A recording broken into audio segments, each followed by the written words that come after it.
Bonjour tout le monde, j'espère que vous allez bien aujourd'hui. Aujourd'hui, nous parlerons du pouvoir des mots et comment activer leur magie pour que vos souhaits se mettent en place. Vous avez sûrement entendu parler du pouvoir des mots. Avec les mots, vous pouvez créer des mondes ou détruire des mondes. Vous pouvez faire du mal à quelqu'un ou faire du bien, envoyer de mauvaises ou de bonnes énergies. Prenez ces personnes qui ont été détruites par des pervers narcissiques, des manipulateurs ou manipulatrices, endoctrinées dans des sectes et tout cela par la simple puissance des mots. Il n'y a eu aucune violence physique, aucun acte de violence palpable, que du blabla.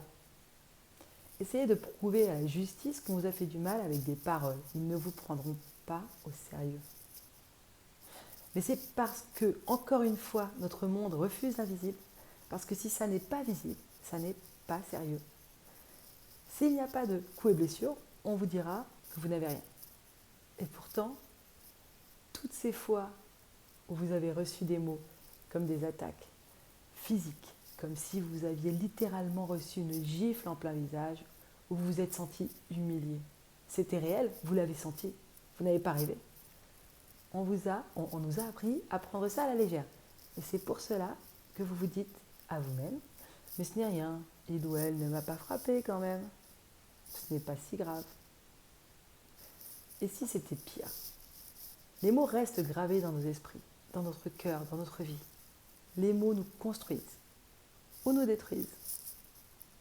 Ces personnes manipulatrices et perverses ont mis tellement de force et d'intention, et oui, encore une fois, on parle d'intention, dans leurs paroles, qu'ils ont réussi à vous convaincre qu'ils avaient raison et que vous aviez tort.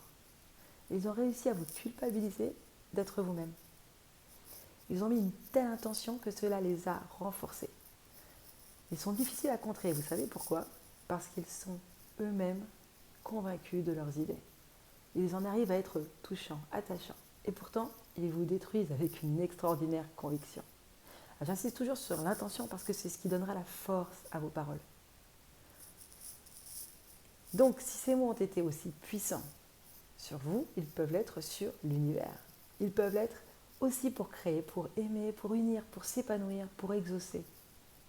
Regardez l'effet que certains mots ont sur vous, comme amour, épanouissement, bonheur, union. Et imaginez cet effet à l'exponentielle multiplié par 10, par 100.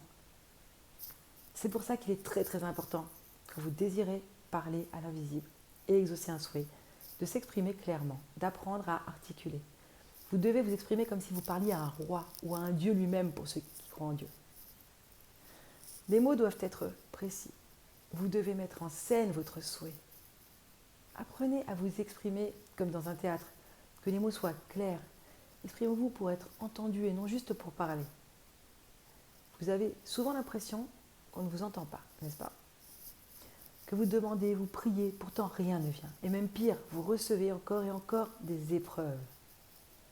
Vous pensez que Dieu vous a oublié. C'est détourné de vous, que vos anges sont loin et que vos guides ont été joués au poker avec des potes.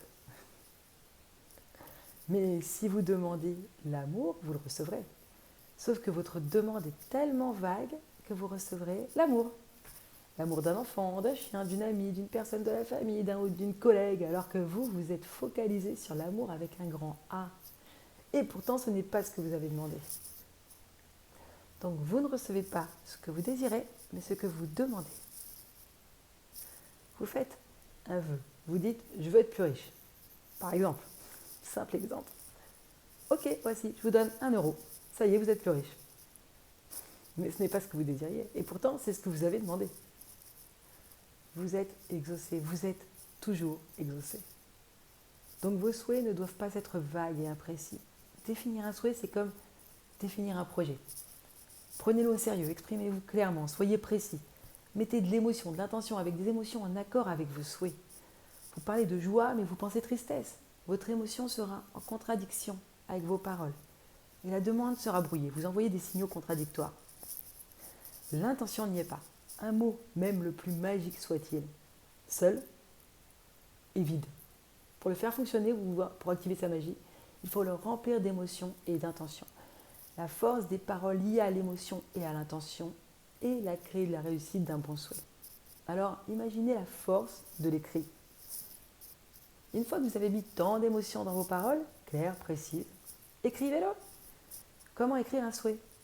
Quand on vous lit Quand on vous dit d'écrire un souhait, vous dites qu'il n'y a plus rien de plus simple, n'est-ce pas? Vous vous asseyez et vous écrivez « J'aimerais tant vivre une vie meilleure ». Pardon, c'est exactement ce dont nous venons de parler. Vague, imprécis, inconsistant, ça ne veut rien dire. La seule chose que cela veut dire, c'est que vous n'y croyez pas. Alors, comment écrire un souhait? Posez-vous d'abord les bonnes questions. Demandez-vous ce que vous voulez vraiment. Quel changement vous voudriez voir dans votre vie? Et qu'est-ce que vous avez envie de vivre au quotidien?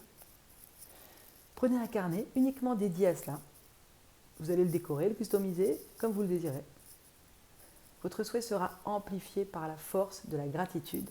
Donc, comme la gratitude est un puissant allié d'une vie meilleure, commencez votre souhait par merci.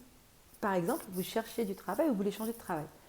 Vous pourriez demander « Merci de m'apporter ce travail extraordinaire qui m'apporte satisfaction, joie, liberté financière, des gens extraordinaires dans ma vie. » Et rajoutez tout ce que vous pouvez y associer de positif. Vous faites un réel engagement. Imprégnez-le de toute votre émotion positive. Mettez-y tout votre cœur. Mettez-vous dans un état émotionnel en rapport avec les mots que vous dites, que vous écrivez, comme si vous y étiez déjà, comme si votre souhait était déjà matérialisé. Et la prochaine vidéo, nous verrons comment associer vos vœux au code secret des nombres 3, 6 et 9 de Nikola Tesla afin d'amplifier la demande et d'accélérer leur réalisation. Si vous avez aimé cette vidéo, n'oubliez pas de cliquer sur le petit pouce en dessous, de liker, de partager et de vous abonner à la chaîne. N'oubliez pas non plus de cliquer sur la petite cloche pour recevoir une notification à chaque nouvelle vidéo. Et je vous souhaite une excellente journée, pleine de lumière. À très bientôt.